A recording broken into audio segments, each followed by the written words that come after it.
আল্লাহ আমার রব, এই রবি আমার সব, দামে দামে তুন মনে তারি অনুভব। তোমার দুনিয়াতে আমি যেদিকে তাকাই, অথই নিয়ামতে ডুবে আছি সবাই। পাক পাখালির গানে শুনি তসবি কলরব, তসবি কলরব। আল্লাহ আমার রব, এই রবি আমার সব। আসসালামু আলাইকুম। আলহামদুলিল্লাহ, আসসালাতু ওয়াসসালামু আলা রাসূলিল্লাহ। প্রিয় দর্শক, আপনারা যারা দেশে আছেন প্রবাসে, সবাইকে জানাই অনেক অনেক প্রীতি ও শুভেচ্ছা। শুরু হলো অ্যান্টিবা আয়োজিত এবং লাভ হলো নিবেদিত জুমাবারের লাইভ অনুষ্ঠান আপনার জিজ্ঞাসা। আপনাদের সাথে আছি আমি জাইনুল আবেদিন আজাদ। আর আপনাদের মনে জাগা প্রশ্নের জিজ্ঞাসার সরাসরি জবাব দিচ্ছেন বিশিষ্ট আলেম ডক্টর মোহাম্মদ সাইফুল্লাহ। আসসালামু আলাইকুম ওয়া রাহমাতুল্লাহি ওয়া বারাকাতুহু। প্রিয় দর্শক, চলুন তাহলে জিজ্ঞাসার আলোকিত ভুবনে আমাদের আজকের প্রাসঙ্গিক আলোচনার বিষয় হাজিদের জন্য নির্দেশনা। আমরা প্রশ্ন নিচ্ছি। আসসালামু আলাইকুম। প্রিয় দর্শক, আপনার পরিচয় দিয়ে প্রশ্ন করুন। আমি উত্তরা থেকে বলছি, ঢাকা। কে বলছেন? উত্তরা, ঢাকা থেকে সিকান্দার বলছি, উত্তরা। জি ভাইয়া, বলুন। আচ্ছা, আমার প্রশ্ন হচ্ছে, আমি আপনাদের প্রোগ্রামটা অনেকদিন থেকে দেখি এবং বিশেষ করে ডক্টর সাইফুল্লাহ, উনি আমার খুব প্রিয় ব্যক্তিত্ব, বিশেষ করে প্রশ্নের উত্তরে। তো আমি এই প্রসঙ্গে বলতে চাচ্ছিলাম যে বেশ কিছুদিন আগে উনি একটা প্রশ্নের উত্তরে বলেছিলেন যে আমরা যখন নামাজে সিজদায় যাই, সিজদায় আমরা মাতৃভাষায় ইভেন আমাদের দোয়াগুলো বা আমাদের আরজিগুলো আল্লাহর নিকট পেশ করতে পারি। এটা উনি আগে বলেছিলেন। কিন্তু গত 2 সপ্তাহ আগে উনি আরেকটা প্রশ্নের উত্তর, মানে দর্শকের প্রশ্নের উত্তরে বললেন যে না, এটা যারা অজ্ঞ লোক, যারা আরবি টারবি জানে না, তাদের ক্ষেত্রে এটা প্রযোজ্য। জিনিসটা আমার কাছে একটু কনফিউজিং। এটা কি একটু ইলাবোরেট করে বর্ণনা করবেন আবার? জি, আপনার কি আর কোনো প্রশ্ন আছে? আরেকটা প্রশ্ন হচ্ছে, আমার বাড়ি, আমার পার্মানেন্ট রেসিডেন্স হচ্ছে ঢাকায়, আমি কাজ করি ফেনীতে। তো প্রত্যেক রোববারে আমি যাই, বৃহস্পতিবারে চলে আসি। আমি আগে জানতাম যে আমি ওখানে ফুল নামাজ পড়তে হবে, ফুল নামাজই পড়তাম। তো ইদানিং আমি শুনছি যে ফুল নামাজ মানে কসর ছাড়া ফুল নামাজ পড়া ঠিক না, এখানে কসরই পড়তে হবে সেই ক্ষেত্রে। তো আমি যদি এখন আবার সেই কসরে চলে যাই, আমি যখন ফুল নামাজ পড়ছি ফেনীতে, এখন যদি আবার কসরে চলে যাই, তাহলে এটা কি করা যাবে না কি করবো? আপনার তো ভ্রমণটা, সফরটা হলো ঢাকা থেকে ফেনী, না? জি, ঢাকা থেকে ফেনী। আপনার নিজস্ব বাড়ি কোথায়? আমার ঢাকা। ঢাকা। ফেনী আপনার কর্মস্থল, না? জি, কর্মস্থল হচ্ছে ফেনীতে। আচ্ছা আচ্ছা, ধন্যবাদ আপনাকে। আপনার প্রথম প্রশ্নটি আপনি বলছেন যে আমরা প্রায় বলে থাকি সেজদায় মাতৃভাষায় দোয়া করা যাবে, নিজের আরজি পেশ করা যাবে। গত এক অনুষ্ঠানে আপনি কিভাবে শুনেছেন যারা অজ্ঞ লোক তাদের জন্য এটা, সেই প্রশ্নটিকে আপনি খেয়াল করেছেন? আমার যতটা মনে পড়ে সেই প্রশ্নের মধ্যে অনুষ্ঠানে সেজদা নাস, তিনি বৈঠকে নানা জায়গায় দোয়াটা উনি বলেছিলেন যে সেখানেও মাতৃভাষায় দোয়া করা যাবে কিনা। উনি সেজদা থেকে এই বিষয়টিকে আরও ব্যাপক, আরও প্রশস্ত করেছিলেন। সে প্রেক্ষাপটটা মনে রাখলে বোধহয় এই প্রশ্ন জাগতো না। কি? ধন্যবাদ। না, তিনি যে প্রশ্নটি করেছেন সেটাও খুব ভ্যালিড প্রশ্ন, কোনো সন্দেহ নেই। জাযাকুল্লাহ খাইরান, আল্লাহ সুবহানাহু ওয়া তাআলা উত্তম জাযা দান করুন। বাকি মানে আমরা যখন জায়েজ বলি, খুব ভালো করে খেয়াল রাখতে হবে। জায়েজ অর্থ এই নয় যে মানে এই কাজটাই করতে হবে বা উত্তম। হ্যাঁ, খেয়াল রাখতে হবে। কারণ সিজদায় দোয়ার ব্যাপারে যদি কোনো ব্যক্তি রাসূলুল্লাহ সাল্লাল্লাহু আলাইহি ওয়াসাল্লামের যে সুন্নাহ দোয়াগুলো জানা থাকে, সবচেয়ে উত্তম হচ্ছে সেগুলো করা। কারণ সেগুলো তো জাওয়ামিউদ দোয়া, সেখানে দোয়ার যতগুলো দিক আছে সবগুলো ইনক্লুড করা আছে, ব্যাপক অর্থবোধক। সেই জন্য মানে এটা খেয়াল রাখতে হবে যে আমরা জায়েজ বলেছি ওই সমস্ত ব্যক্তিদের জন্য যে সমস্ত ব্যক্তিগণ আসলে এই দোয়াগুলো মুখস্থ করতে পারেন না, আর তাদের আল্লাহর কাছে চাওয়ার জন্য তাদের আর কোনো মাধ্যম নেই, আর কোনো উপায় নেই, আর ভাষা এখানে কোনো ধরনের প্রতিবন্ধকতা হতে পারে না, মানে সেই কারণে আমরা জায়েজ বলেছি। কিন্তু ওই মাসআলাটা সিজদা সম্পর্কে ছিল না, সেটা ছিল অন্য জায়গায়। সেটা হলো মানে সালাম ফেরানোর আগে যে জায়গায় রয়েছে সেখানে, কারণ সেখানে বৈঠকে সেখানে মাসুরাতগুলো সবচেয়ে গুরুত্বপূর্ণ। নবী সাল্লাল্লাহু আলাইহি ওয়াসাল্লাম থেকে অনেকগুলো মাসুরাত রয়েছে। আরেকটি বিষয় খুব ভালো করে খেয়াল রাখতে হবে, সেটা হচ্ছে যে আমরা যদি শুধু বলি যে লোকরা বাংলাতেই দোয়া করবে, তাহলে কিন্তু রাসূলুল্লাহ সাল্লাল্লাহু আলাইহি ওয়াসাল্লাম যে সমস্ত আদিয়া দোয়াগুলো শিক্ষা দিয়েছেন, যে সমস্ত আজকারগুলো শিক্ষা দিয়েছেন, যে মাসনুন দোয়াগুলো এগুলো কেউ শিখবে না। মানে মনে করে যাবে। আমি যেটা বলেছি সেটা হলো, কোনো বিষয়ে যদি এমন হয় যে বিষয়টি আমরা আল্লাহ তাআলার কাছে বলার মতো আমাদের কোনো মানে আর কোনো ভাষা নেই, আমি আরবি ভাষা বলতে পারবো না, আমার একান্ত ব্যক্তিগত কোনো বিষয় আছে, সেই বিষয়গুলো যদি আল্লাহ তাআলার কাছে আমরা আরবিতে বলি কোনো অসুবিধা নেই। তবে জায়েজ যে এই ব্যাপারে আমাদের দ্বিমত নেই, জায়েজ যে এই ব্যাপারে আমাদের কোনো দ্বিমত নেই। আর অজ্ঞ লোক এই শব্দটি আমার মনে হয় যদি আমার খেয়াল পড়েছে, আমি বলছি যাদের মানে এই দোয়াগুলো সম্পর্কে জানা নেই, মানে যেহেতু আজকার যেগুলো রাসূলুল্লাহ সাল্লাল্লাহু আলাইহি ওয়াসাল্লাম সাব্যস্ত হয়েছে সেখানে অনেকগুলো মাসুরাত আছে, মানে অনেকগুলো দোয়া মাসুরা রয়েছে যেগুলো আমরা জানি, অনেকেই জানার কথা। তো সেই মাসুরাতগুলো যদি কোনো ব্যক্তি তিনি যদি মুখস্থ করতে না পারেন, তাহলে তিনি কেবলমাত্র সেই দোয়াগুলো করবেন, কারণ হচ্ছে তার তো আর কোনো উপায় থাকবে না, অন্যথা তো সে আল্লাহ তাআলার কাছে দোয়া করতে পারবে না। দোয়ার ক্ষেত্রে মাতৃভাষা কোনো বাধা নয়, এটা আমরা বলতে চেয়েছি। কিন্তু জায়েজের মাসআলা খেয়াল রাখতে হবে, যখনই আমরা জায়েজ বলবো এর অর্থ এই নয় যে জায়েজের অর্থ হচ্ছে এখানে হয়তো সুন্নাহর কোনো নির্দেশনা আছে অথবা উত্তম কোনো বিষয় আছে। জি, এই বিষয়গুলো যদি আমরা সমন্বয় করি তাহলে বোধহয় আমরা সঠিক জবাবটা পাবো। প্রিয় দর্শক, আপনি আরেকটি প্রশ্ন করেছেন, আপনি ঢাকা থেকে ফেনীতে আপনি যাতায়াত করেন, তো উনি গোসল করবেন না সুন্নাহ পড়বেন? যাতায়াতের পথে যদি আপনি সফরে থাকেন তাহলে আপনি কসর করবেন, কিন্তু যদি আপনি ফেনীতে সেখানে আপনার থাকার ব্যবস্থা থাকে এবং আপনার সব কিছু আয়োজন থাকে, যেমন কর্মস্থলে অনেকের বাসাও আছে, মানে থাকার জায়গা আছে, সব কিছু আছে, খাওয়া দাওয়া সব অ্যারেঞ্জমেন্ট আছে, তাহলে ফেনীতে যখন আপনি যাবেন বিশুদ্ধ বক্তব্য হচ্ছে আপনি কসর করবেন না, এটাই বিশুদ্ধ বক্তব্য। কসর যেহেতু মানে আপনি সেখানে আপনার একটা মানে মানে স্থিতান করে নিয়েছেন, একটা কর্মস্থল স্থিতান করে নিয়েছেন, সেটা মানে কোনো ব্যক্তির 2 শহরে বাড়ি থাকতে পারে না, 3 শহরে বাড়ি থাকতে পারে না। এর অর্থ মানে সে যদি তার বাড়িতে যায়, সে এই বাড়ি থেকে ওই বাড়িতে যায়, মানে সে মুসাফির হয়ে যাবে, ব্যাপারটি এমন নয় আসলে, যেহেতু আপনার সেখানে থাকার ব্যবস্থা আছে। আর এখন যেমন উদাহরণ ধরুন, খুব গুরুত্বপূর্ণ মাসআলা, সেটা হচ্ছে এই, যেমন ঢাকা শহরে 70 থেকে 80% লোক আছে ভাড়া থাকে, তাহলে এরা সবাইকে মুসাফির নাকি? ঠিক না, এরা তো থাকতেছে, এটাই আবাসন পদ্ধতি, এখন এটাই আবাসন পদ্ধতি। সুতরাং এক্ষেত্রে তিনি অবশ্যই কসর করবেন না, অবশ্যই তিনি পরিপূর্ণরূপে সলাত আদায় করবেন, কারণ সলাতের আসল হচ্ছে, আজিমত হচ্ছে ইতমাম, পরিপূর্ণ করা। সলাতের রুখসত হচ্ছে, সলাতের মানে অনুমোদন সুযোগ দেওয়া আছে আল্লাহর পক্ষ থেকে, সেটা হলো কসর করা। ভাই, আপনি ফরজ, সুন্নাহ, নফল সব পড়তে পারবেন। আশা করি আপনার প্রশ্নের জবাব পেয়েছেন। আমরা নতুন প্রশ্ন নিচ্ছি। আসসালামু আলাইকুম। প্রিয় দর্শক, আপনার পরিচয় দিয়ে প্রশ্ন করুন।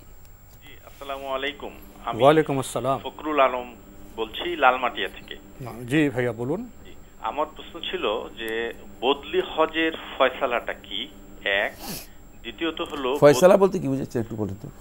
ফয়সালা বলতে আপনি কি বোঝাচ্ছেন? মানে কোন ব্যক্তির বদলি হজ করা মানে জরুরি হবে, মানে বদলি হজের বিধান, তাই না? বদলি হজের বিধান, আর যিনি করবেন অর্থাৎ যার বদলে উনি হজটি করবেন, তার কি পুরুষের বদলি হজ মহিলা করতে পারবেন কিনা, অথবা মহিলার পুরুষ মানে বদলি হজ পুরুষ করতে পারবে কিনা, এই একটি প্রশ্ন। আর দ্বিতীয় আরেকটি প্রশ্ন আসছে যে সৌদি কর্তৃপক্ষ এখন মহরম ছাড়াই গ্রুপে হজের একটা অনুমোদন দিয়েছে, এইটা কতখানি বা কিভাবে এটা শরীয়ত সম্মত কিনা বা সঠিক কিনা একটু জানতে চাচ্ছি। ধন্যবাদ আপনাকে। হজের এই মৌসুমে আপনি খুবই গুরুত্বপূর্ণ দুটি প্রশ্ন করেছেন। আপনি জানতে চেয়েছেন বদলি হজের ব্যাপারে, পুরুষের বদলি হজ মহিলা করতে পারবেন কিনা, মহিলার বদলি হজ পুরুষ করতে পারবেন কিনা। ধন্যবাদ। এই ভাইকে মানে অনেকগুলো প্রশ্ন বদলি হজ ব্যাপারে করেছেন। আমি প্রথম যে প্রশ্নটি, সেটা আমি যতটুকু বুঝতে পেরেছি যে মানে কোন ব্যক্তির পক্ষ থেকে বদলি হজ করা হবে। ওই ব্যক্তির পক্ষ থেকে বদলি হজ হবে যার উপর হজ ফরজ হয়েছে এবং তার সম্পদ আছে, কিন্তু সে কোনো না কোনো কারণে হজ করতে পারেননি, অথবা হজে পরিপূর্ণরূপে অক্ষম, অথবা হজ না করেই মারা গিয়েছেন। তার পক্ষ থেকে তার সম্পদ থেকে হজ করাতে হবে, সেটা বদলি হজ হবে। তাহলে বদলি হজ কার পক্ষ থেকে, এটা আমাদের কাছে স্পষ্ট হয়ে গেল। সেটা নর নারী যে কেউ হতে পারে, সম্পদ থাকলেই তার উপর মানে হজ ফরজ হয়েছে এমন হলে তার পক্ষ থেকে হজ করানো যাবে। বাকি 2 নম্বর মাসআলা হচ্ছে পুরুষের পক্ষ থেকে নারীরা বদলি হজ করতে পারবে, নারীদের পক্ষ থেকে পুরুষরা বদলি হজ করতে পারবে, মানে এতে কোনো ধরনের প্রতিবন্ধকতা নেই। মানে বদলি হজ করার জন্য মানে পুরুষই হতে হবে, নারী হলে মানে বদলি হজ হবে না এমন নয়, বরং নারীরাও বদলি হজ করতে পারবে, এতেও কোনো সমস্যা নেই। কিন্তু এখানে একটি বিষয় খেয়াল রাখতে হবে, সেটা হচ্ছে এই মানে বদলি হজ এর যিনি মানে হজ পালন করবেন তিনি অবশ্যই মানে এই বিষয়টি খেয়াল রাখতে হবে যে তিনি অবশ্যই নিজে আগে তার হজ সম্পন্ন নিজের হজটা সম্পন্ন করতে হবে। যে ব্যক্তি নিজের হজ আগে করেনি তিনি যদি বদলি হজ করে থাকেন তার হজ আদায় হবে না, এবং এই বদলি হজটুকু মানে যথার্থ হবে না, আদায় হবে না।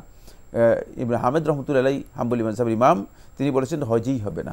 আর বাকি সমস্ত ওলামায়ে কেরাম বলেছেন যে হজ হবে, যেহেতু সে ইহরাম করেছে হজ হবে, কিন্তু এই হজটুকু মানে যার পক্ষ থেকে হজ করা হয়েছে তার পক্ষ থেকে আদায় হবে না, এটা তার ব্যক্তিগত হজ হয়ে যাবে। সুতরাং সেক্ষেত্রে তাকে অবশ্যই মানে বদলি হজকারী যার পক্ষ থেকে হজ করেছেন তার টাকা ফেরত দিতে হবে। জি, আরেকটি প্রশ্ন আপনি করেছেন, একটি তথ্য দিয়েছেন। আপনি জেনেছেন যে মহিলাদের ক্ষেত্রে হজের বেলায় মাহরাম প্রয়োজন।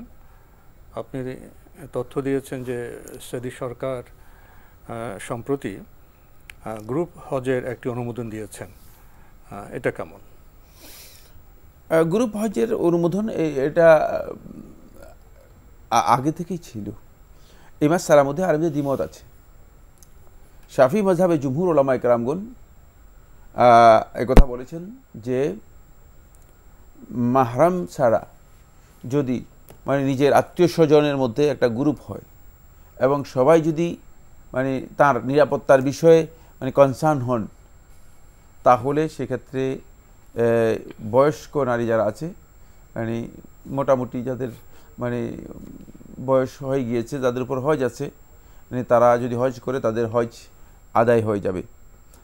সম্ভবত এই মাসআলার আলোকেই মানে এই সিদ্ধান্ত নেওয়া হয়েছে যাতে করে সহজ করা হয়ে থাকে।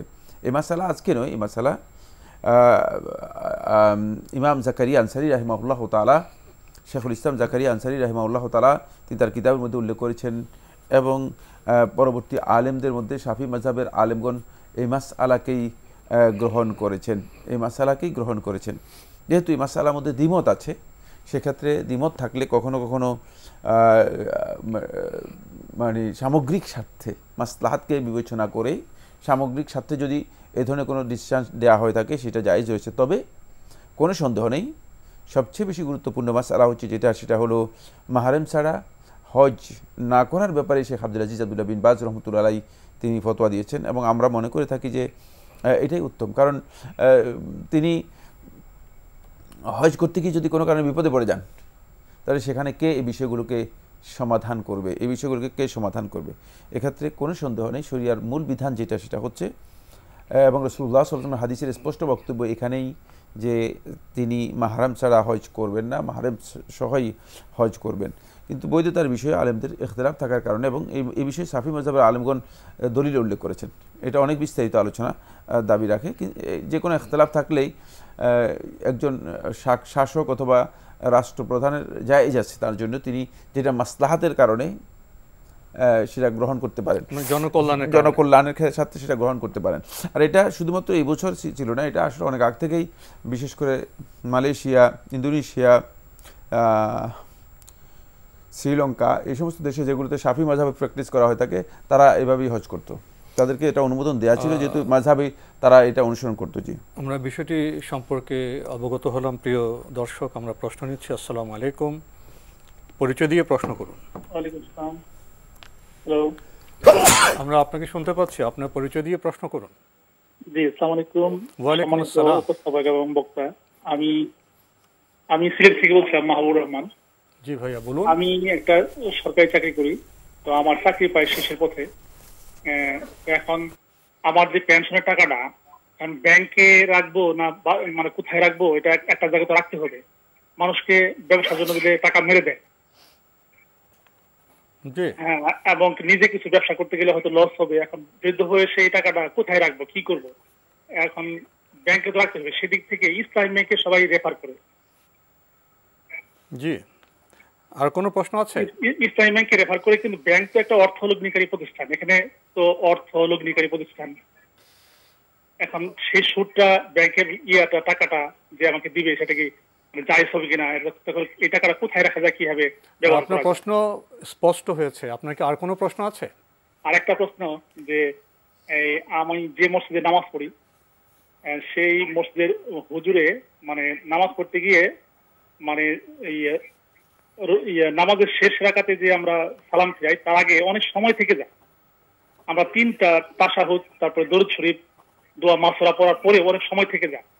এই সময় তো ওই অনেক কিছু মনে হয় আর কি। এই সময় কি করা যায়, কি বলা যায়?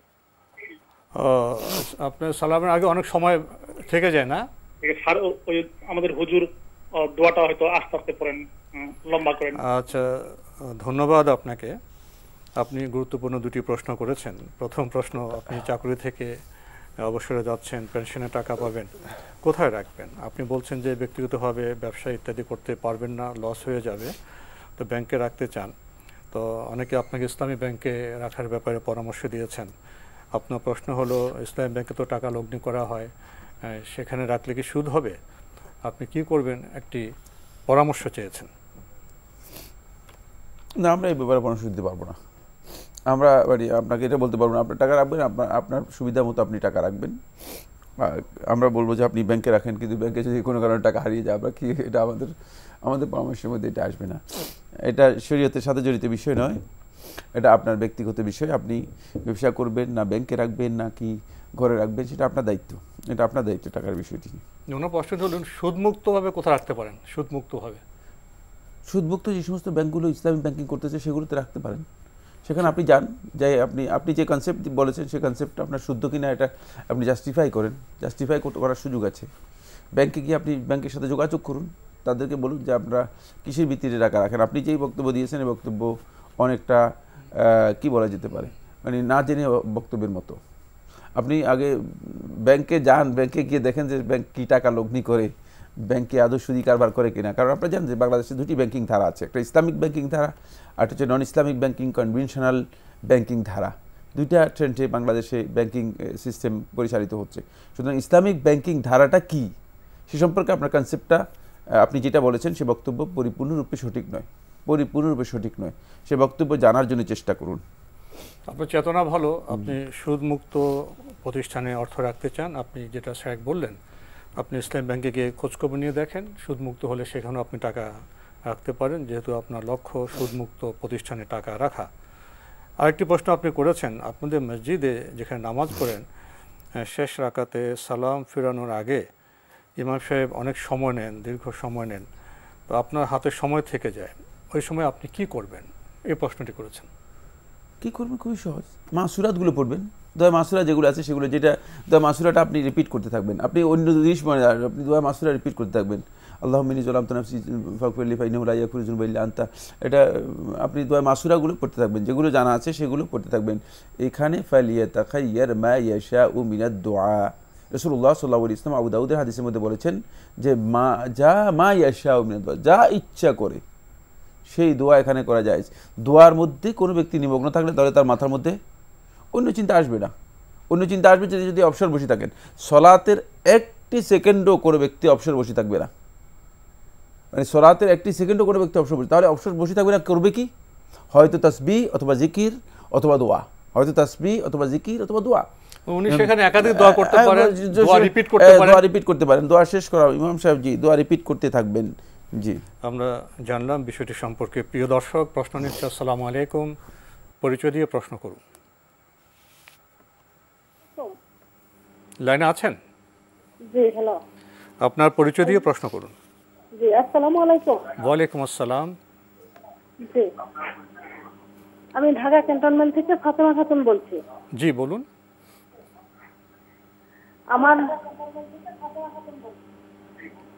আমার প্রশ্ন হচ্ছে যে আমার একটা ছেলে বাচ্চা আছে, হ্যাঁ, অনেক বছর পরে আমার ছেলে বাচ্চা, হ্যাঁ, এখন বাচ্চাটার বয়স হচ্ছে 13 বছর, 12 দেয় 13তে পড়ছে। জি, প্রশ্নটা কি? এখন বাচ্চাটা হচ্ছে আপনার, আমি এই পর্যন্ত তার যে ছিল, যে ছোট সময় তাকে যে আরবিটা পড়ানো উচিত ছিল, এই আরবিটা পড়ানোতে অনেক দেরি হয়ে গেছে, যেটা সে খুব অস্থির ছিল ছোটবেলায়। অস্থির থাকার কারণে আমি তাকে আরবিটা পড়াইতে পারি নাই। এখন সে মোটামুটি বড় হয়েছে, তার আমপাড়া পড়া শেষ, ধরতে গেলে তার সে কোরআন শরীফ নিবে আর কি। এখন সে কোনোভাবেই আরবিটা পড়তে চাচ্ছে না। এই সময় সে অনেক সময় আমপাড়া ফেলাইয়া দেয়, আমপাড়ার মধ্যে পা লাগাইয়া দেয়, আমপাড়া ছিঁড়ে ফেলতে চায়, এরকম অস্থির করে। এখন সে তার মুখে মনে করেন মুখে যা আসে তাই বলে। এখন আমি এই অবস্থায় আমি কি করতে পারি বাচ্চাকে? আমাদের দুইটি বিষয় জানার কথা ছিল। আপনি বলছেন যে আপনার ছেলের বয়স এখন 13 বছর, ছোটবেলা থেকে অস্থির ছিল, আরবি পড়তে বিলম্ব। আমাকে শুনুন সম্মানিত বোন, আপনি আমাকে শুনুন। যখন একজন কথা বলে আদব হলো আরেকজনকে শুনতে হয়। দুজনে একসাথে কথা বলে কেউ তো কারটা শুনবে না। আমি আপনাকে শুনেছি, আপনি আমাকে শুনুন। আপনি বলছেন যে আপনার ছেলের বয়স এখন 13, ছোটোবেলা থেকে অস্থির ছিল, আরবি পড়াতে পারেননি। পরে আপনি চেষ্টা করেছেন, আমপাড়া শেষ করেছে, কোরআন ধরবে, এখন পড়তে চাচ্ছে না, যা তা বলে ছিঁড়ে ফেলে। আপনার শিশুটির কি কোনো অসুস্থতা আছে, মানসিক কোনো অসুস্থতা আছে? না, তার মানসিক কোনো অসুস্থতা আমি তো তার মধ্যে দেখি না এখন। না, মানসিক এমন কোনো দেখি না। আপনি তো মা, আরবি পড়াটা বাদ দিয়ে দিলে সে বাংলাও ওরকম ভাবে পড়তে কোনো মনোযোগ না, মোট কথা তার কোনো মনোযোগ নাই কোনো বিষয়ে। আপনি তো মা, আপনি তো কারণটা জানার কথা। মা হিসেবে আমি যতটুকু করতে চাই, মানে ও কি কোনো পড়ায় মনোযোগ নেই? মানে সমস্ত কিছু সে শুধু পাইলে পড়ার বাকি আছে, আমপাড়া পড়া প্রায় শেষ। না, সে কি অন্য পড়া, বাংলা পড়া কি মনোযোগ দিয়ে পড়ে? এর মধ্যে খালি পাইলে পড়াটা হইলে তাকে আমি কোরআন শরীফ দিয়ে দিব।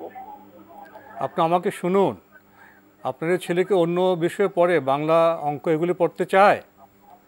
হ্যাঁ, বাংলা অঙ্ক ম্যাডাম আসলে ম্যাডামের কাছে সুন্দর করে একেবারে চেয়ার টেবিল গুছায় সুন্দর করে। তাহলে আরবি পড়তে চাচ্ছে না কেন? মনোযোগী না, তারপরে বাংলা পড়াটার মধ্যে এটুকু সে করে, কিন্তু আরবি পড়া যেমন গত পরশুদিন হুজুর আসছে, হুজুরকে ফিরাই দিতেছে। আচ্ছা, আপনি আমাকে বলুন, আর বাংলা বা অন্য যারা শিক্ষক যে সুন্দরভাবে পড়ায়, যিনি আরবি পড়াতে আসেন, তিনি কি সেভাবে সুন্দরভাবে পড়ান? তার ব্যক্তিত্বে কি উনি প্রভাবিত, না উনি পড়ানোর ক্ষেত্রে কোনো ত্রুটি আছে আপনি জানেন? শিক্ষক ছাত্র একটা সম্পর্ক আছে না? না না, যে হুজুরটা অনেক ভালো। হুজুর আপনি কোনো কারণ বলতে পারতেছেন না, আপনি কোনো কারণ বলতে পারতেছেন না। আপনার সাথে আমরা অনেকক্ষণ কথা বললাম, তো এখন কি বলবেন? না, ওনার এই প্রশ্নের উত্তর আমরা দিতে ব্যর্থ, আমরা বলতে পারবো না। তবে আমার কাছে মনে হচ্ছে যেন সেটা হলো একজন ভালো ডাক্তারের সাথে তার বিষয়টি পরামর্শ করাটাই সবচেয়ে উত্তম।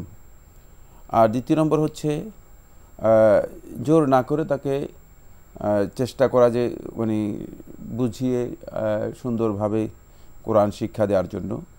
13 বছর বয়স হয়ে গেছে, আরবি অথবা কোরআন শিক্ষা দিতে পারেননি, এটা আপনার ব্যর্থতা। তার উপর চাপাবেন হয়তো পরবর্তীতে, এবং সেও নিজে ক্ষতিগ্রস্ত, কোনো সন্দেহ নেই। কারণ মূল সমস্যাটা বুঝতে হবে কেন পড়তে যাচ্ছে না।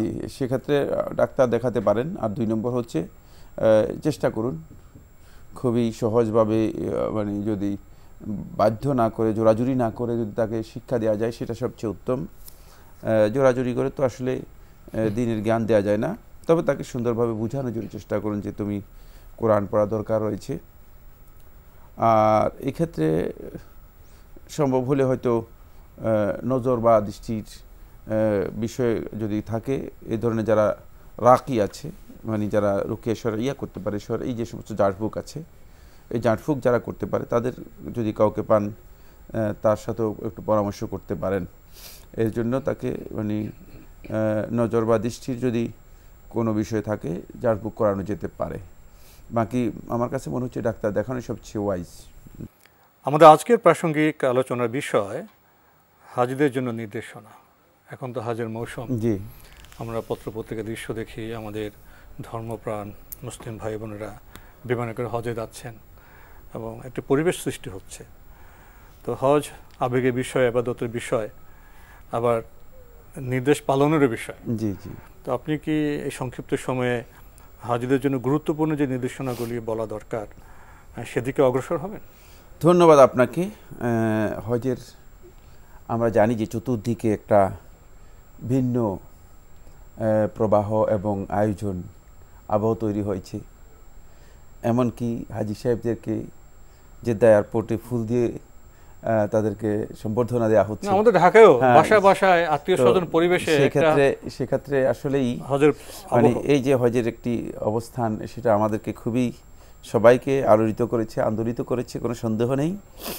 আমি হাজি সাহেবদের জন্য গুরুত্বপূর্ণ, মানে আমার মনে হচ্ছে যেন হয়তো আমি অনুরোধ করব অনেক হাজি সাহেব হয়তো যারা শুনবেন না, পরবর্তী শুনবেন, যেন এই প্রোগ্রামটি শুনেন। অত্যন্ত গুরুত্বপূর্ণ। খুব সংক্ষেপে কয়েকটি কথা বলবো। এক নম্বর বিষয় হচ্ছে হজ হচ্ছে নূতনভাবে জন্মগ্রহণ করার নাম।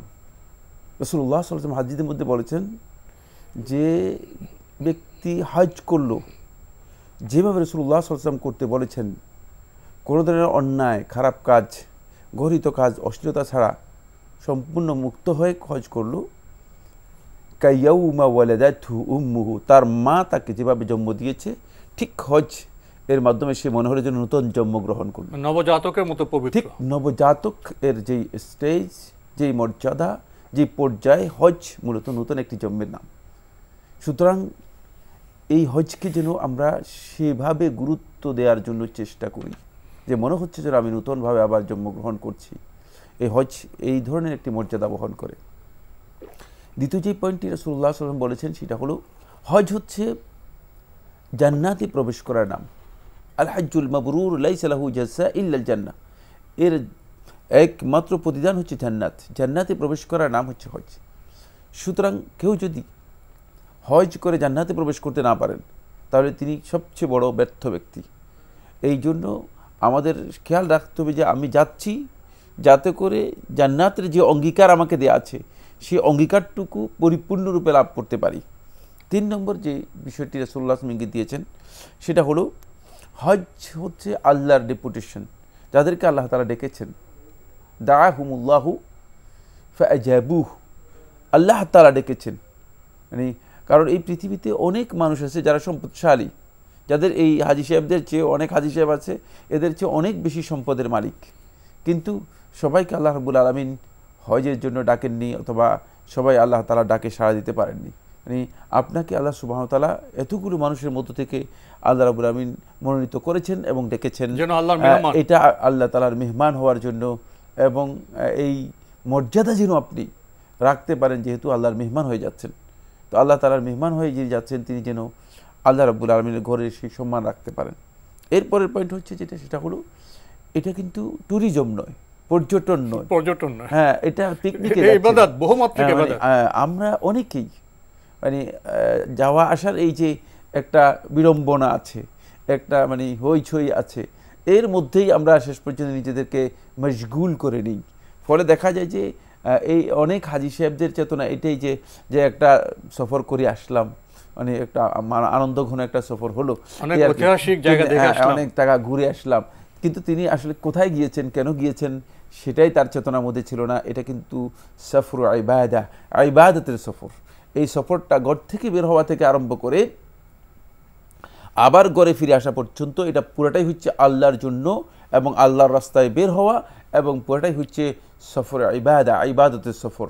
সুতরাং যেন আপনি ইবাদতের সফর হিসেবে এটাকে পরিপূর্ণরূপে মূল্যায়ন করতে পারেন, যে আপনার চেতনায় থাকে যে আমি কিন্তু বেরিয়ে আসছি আল্লাহর জন্য, আমার পুরা কাজ হচ্ছে আল্লাহর জন্য। এই বিষয়টি আপনার চেতনার মধ্যে থাকতে হবে। এটা শুধুমাত্র হজের ব্যাপারে একটু দিক নির্দেশনা দিলাম। এবার আমি আসবো আজকে হজ হাজি সাহেবদের জন্য যে দিক নির্দেশনাগুলো আমরা বলতে চাই। 1 নম্বর বিষয় হচ্ছে আমরা দেখি যে হাজি সাহেবদের ইন্টেনশনাল গুরুত্বপূর্ণ এমন কিছু বিষয় আছে যেগুলোর কারণে তিনি আসলে হজের জন্য গিয়েছেন, কিন্তু হজটা তিনি ওই আল্লাহর ঘর এবং মক্কা, মদিনা, মিনা, মুজদালিফা, আরাফাত এগুলোর মধ্যে রেখে চলে আসছেন। ফলে আমাদের অনেক বন্ধু বলেন যে তিনি তো মিনাতে গিয়েছেন, মিনাতে গিয়ে আগে যা মানে অবস্থা ছিল, মিনা থেকে মনে হয় আরো কিছু শয়তান টয়তান নিয়ে দেশে ফিরে চলে আসছেন। নাউজুবিল্লাহ মিন যালিক। হজের বার্তা গ্রহণ করতে পারেন না। এর কারণ কি? কারণ হচ্ছে হাজি সাহেবকে প্রথমেই খেয়াল রাখতে হবে যে আপনার হজটাকে পরিপূর্ণরূপে দুনিয়াবি যত মাগরাদ আছে, দুনিয়াবি যত উদ্দেশ্য আছে, দুনিয়াবি যত ইন্টেনশন আছে, এগুলো থেকে পরিপূর্ণরূপে এটাকে পবিত্র করে নিতে হবে, নিয়তটা শুদ্ধ করে নিতে হবে। আল হাজ হওয়ার জন্য নয়, হাজি সাহেব হওয়ার জন্য নয়, মানে হজের প্রচার করার জন্য নয়, মানে হজটাকে অবশ্যই একেবারে হজের উদ্দেশ্য এবং হজের যাত্রা থেকে আরম্ভ করে হজ থেকে আসা পর্যন্ত যেন আপনার নিয়তটা পরিপূর্ণ আল্লাহ রাব্বুল আলামিন সন্তুষ্টির জন্য হয়, এবং আপনার নিয়তটাকে সকল প্রকার উদ্দেশ্য থেকে আপনি কি করতে পারেন, পরিপূর্ণরূপে মুক্ত করতে পারেন। 2 নম্বর পয়েন্ট হচ্ছে যেটি, সেটা হলো 4টি কাজ এই সফরে পরিপূর্ণরূপে এবং এই ইবাদতের সাথে মোটেও যুক্ত করা যাবে না। তাহলে আমি আগে যে কথাটা বলেছি, মানে যে 5টি পয়েন্ট আলোচনা করেছি, সেই 5টি পয়েন্টের একটি পয়েন্টও পাবেন না। 1 নম্বর হচ্ছে কোনোভাবেই আর রিয়া ও সুমআ, দেখানোর ইচ্ছা, শোনানোর ইচ্ছা এর মধ্যে থাকতে পারবে না, প্রদর্শন থাকতে পারবে না, প্রদর্শন থাকতে পারবে না। মানে ভাবসাবটা এমন যে টেলিফোন করে সবাইকে শো ডাউন, মানে অনেক সময় দেখা যায় যে শো ডাউন করে, মানে হজের মধ্যে তিনি শো ডাউন করছেন, ঠিক না, এই কাজের মধ্যে থাকতে পারবে। 2 নম্বর হচ্ছে কোনো প্রকারের গুনাহ, অবাধ্যতার সামান্যতম কোনো কাজ এর মধ্যে আনতে পারবেন না। যেমন সলাতের মধ্যে আপনি যদি বৈধ কাজ করেন যেটা সলাতের অংশ নয়, সলাত হবে না। ঠিক এই ইবাদতের মধ্যে যদি কোনো ব্যক্তি কোনো গর্হিত কাজ যুক্ত করে দেয়, এটা ইবাদত পরিপূর্ণ অংশ। ইবাদতের মধ্যে কোনো গর্হিত কাজ কোনো ব্যক্তি যুক্ত করে দেয়, তাহলে তিনি মূল যে ফজিলত রয়েছে, মূল যে বিষয় রয়েছে, সেখান থেকে মিসগাইড হয়ে যাবে, বিচ্যুত হয়ে যাবে। 3 নম্বর, কোনো অশ্লীল কথা এবং কাজ কোনো দরকার নেই। হজে গিয়েছেন, মাশাআল্লাহ, প্রত্যেক জায়গায় জায়গায় সেলফি, মনে হচ্ছে যেন তিনি আসলে হজে যান নাই, তিনি গিয়েছেন ছবি উঠানোর জন্য, মানে পর্যটনে গেছেন, তার দায়িত্ব হচ্ছে ছবি উঠানোর জন্য, ছবি উঠানোর দায়িত্ব, মানে এটা আপনার দায়িত্বের মধ্যে পড়ে না। মানে তাওয়াফ করতেছেন আর আপনি সেখানে তাওয়াফের মধ্যে সেলফি ভিডিও করে আপনি লোকদেরকে পাঠাচ্ছেন যে এখন তাওয়াফের মধ্যে আছি। এমনকি কিছু সংখ্যক আলেম, আমি হতবাক হয়েছি যে তারা মানে তাওয়াফের মধ্যে সেলফি করে মানে মানুষদেরকে প্রচার করতেছে। চেতনাগত দিক থেকে তারা বিচ্যুত, কোনো সন্দেহ নেই। আল্লাহ তাআলা তাদেরকে হেদায়েত দান করুন যে ইবাদতকে, ব্যক্তিগত ইবাদতকে এমন শোডাউনে নিয়ে গিয়েছে যেটা পরিপূর্ণরূপে শিরকে রূপান্তরিত করে দিয়েছে। খবরদার, এই ধরনের কাজের মধ্যে যাবেনই না। এরপরে হজের মধ্যে এটা একবার কোরআন দ্বারা এগুলো নিষিদ্ধ, কোরআনের বক্তব্য দ্বারা নিষিদ্ধ। এরপরে হচ্ছে কোনো ধরনের তর্ক বিতর্ক, ঝগড়া বিবাদ। অনেকে দেখা যায় যে খুঁটিনাটি বিষয় নিয়েও ফিকহি মাসালা নিয়ে ঝগড়া করতেছে, প্রশ্নই আসে না। ফিকহি মাসালা ইখতিলাফ আছে আলেমদের, কোনো ধরনের ঝগড়া বিবাদের জায়গা নয় এখানে। যত বেশি চুপ থাকবেন, যত বেশি নিজের এই মুখটাকে কন্ট্রোল করতে পারবেন, তত বেশি আপনি হজের যে টার্গেট রয়েছে সেই টার্গেট আপনি পূরণ করতে পারবেন। আর যদি ঝগড়া বিবাদে লিপ্ত হয়ে যান তাহলে আপনি সেই টার্গেট পূরণ করতে পারবেন না। জি, এই বিষয়ে আরো অনেক কথা আছে, সুযোগ হলে ইনশাআল্লাহ আমরা পরে আরো আপনার থেকে জানার চেষ্টা করব। প্রিয় দর্শক, প্রশ্ন নিচ্ছি। আসসালামু আলাইকুম, পরিচয় দিয়ে প্রশ্ন করুন। লাইনে আছেন? হ্যাঁ হ্যাঁ, লাইনে আছি। আপনার পরিচয় দিয়ে প্রশ্ন করুন। হ্যালো, আসসালামু আলাইকুম। ওয়ালাইকুম আসসালাম। আমি পাবনা থেকে বলতেছি, আমার নাম হচ্ছে আয়েশা। আমি একটা প্রশ্ন করতে চাই, সেটা হচ্ছে আমার স্বামী আমাকে কোরআন শিক্ষার কথা দিছিল যে সে আমাকে কোনোদিন ফেলে যাবে না, এমনকি তালাক দেবে না, আমি বাইরে থাকতে সে বিয়ে করবে না। কিন্তু সে আমার সাথে রাগারাগি করে আমার কিছু ভুলবশতেই সে চলে গেছে, নিরুদ্দেশ হয়ে গেছে। আর আমি হচ্ছে ইউনুস নবী খতমও পড়াইছি, কোরআন শরীফ খতমও দেওয়াইছি। আমি খুবই অসুস্থ, সিজারিং এর রোগী। তো হুজুর, আমি কোরআন শরীফ কথা রাখার জন্য তার বাড়িতে এখনো আছি। আমি কথা দিছিলাম যে তাকে, আমিও একই কথা দিছি যে সে বাইরে থাকতে বিয়ে করবো না, তালাক দেবো না, এমনকি তার বাড়ি ছেড়ে কোথাও যাবো না। সে নিরুদ্দেশ। তো হুজুর, আমার একটা প্রশ্ন ছিল, এখানে সে কোরআন শরীফ কথা দিয়ে কথা রাখতেছে না, কিন্তু আমার কথা রাখার জন্য আমি অনেক চেষ্টা করতেছি। জি, আপনার প্রশ্নটি কি? এক্ষেত্রে আপনি কি জানতে চাচ্ছেন এখন? আমি জানতে চাচ্ছি, সে যে আমার সাথে কোরআন শরীফ দিয়ে কথা দিছে, আমার ওয়াদা রাখার জন্য আমি আবার আসছি, কিন্তু সে এখানে নাই। এই মানে পরিপ্রেক্ষিতটা কি হতে পারে আর কি? ধন্যবাদ আপনাকে। আপনার একান্ত ব্যক্তিগত জীবনের কথা তুলে ধরেছেন, স্বামীর সাথে আপনার এরকম কিছু কথা হয়েছে, সে তালাক দেবে না, অন্য বিয়ে করবে না, আপনিও তাকে ছেড়ে যাবেন না, এখন আপনার স্বামী নিরুদ্দেশ, আপনি তার জন্য কোরআন খতম করেছেন, আপনি এখনও তার বাড়িতে আছেন, এই যে কোরআন ছুঁয়ে শপথ করার পর কথা দিয়ে কথা রাখছে না, এটা কেমন হচ্ছে, এখন আপনি কি করবেন? ধন্যবাদ আপনাকে, গুরুত্বপূর্ণ প্রশ্ন করেছেন, জীবন ঘনিষ্ঠ প্রশ্ন। তালাক দেবে না, চলে যাবে না, মানে এরপরে মানে সব কিছু পূরণ করে দেবে, আপনি যেভাবে বলবেন সেভাবে করবে, এগুলো প্রতারকদের বক্তব্য। সুতরাং এক ধরনের প্রতারণা আপনি পড়ে গিয়েছেন, এক ধরনের প্রতারণা আপনি পড়ে গিয়েছেন। কারণ আপনার এই স্বামীর পরিবার পরিজনকে আপনি জানান, তারা আপনাকে কি বলে? আপনি আপনার পরিবার পরিজনকে জানান, তারা আপনাকে কি বলে? তার নিরুদ্দেশ হওয়ার অর্থই হচ্ছে মানে সে আসলে প্রতারণা করেছে, সে প্রতারণা করেছে। নিরুদ্দেশ, নিরুদ্দেশ কি? নিরুদ্দেশ মানে সে কিছুদিন গা টাকা দিয়েছে, বুঝলেন না, মানে উদ্দেশ্য প্রণোদিত ভাবে আর কি।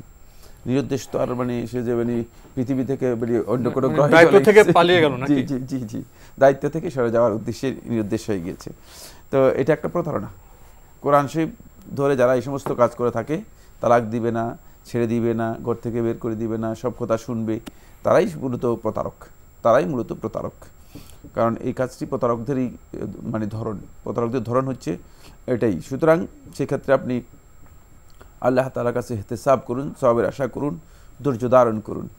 2 নম্বর হচ্ছে তার পরিবার, আপনার পরিবারকে জানিয়ে আপনি আপনার ব্যাপারে যথাযথ সিদ্ধান্ত নেওয়ার জন্য চেষ্টা করুন। এক্ষেত্রে আপনার জন্য জায়েজ আছে, আপনি অন্যত্র বিয়ে বসতে পারবেন, আপনি কোর্টের মাধ্যমে তালাক দিয়ে অন্যত্র বিয়ে বসতে কোনো ধরনের বাধা নেই। আমরা জানলাম বিষয়টি সম্পর্কে। প্রিয় দর্শক, প্রশ্ন নিচ্ছে। আসসালামু আলাইকুম, পরিচয় দিয়ে প্রশ্ন করুন। আসসালামু আলাইকুম, আমি দিনাজপুর থেকে আসিয়া সুলতানা বলতেছি। ওয়ালাইকুম আসসালাম, আর একটু জোরে বলুন। আমি দিনাজপুর থেকে আসিয়া সুলতানা বলতেছি। জি বলুন।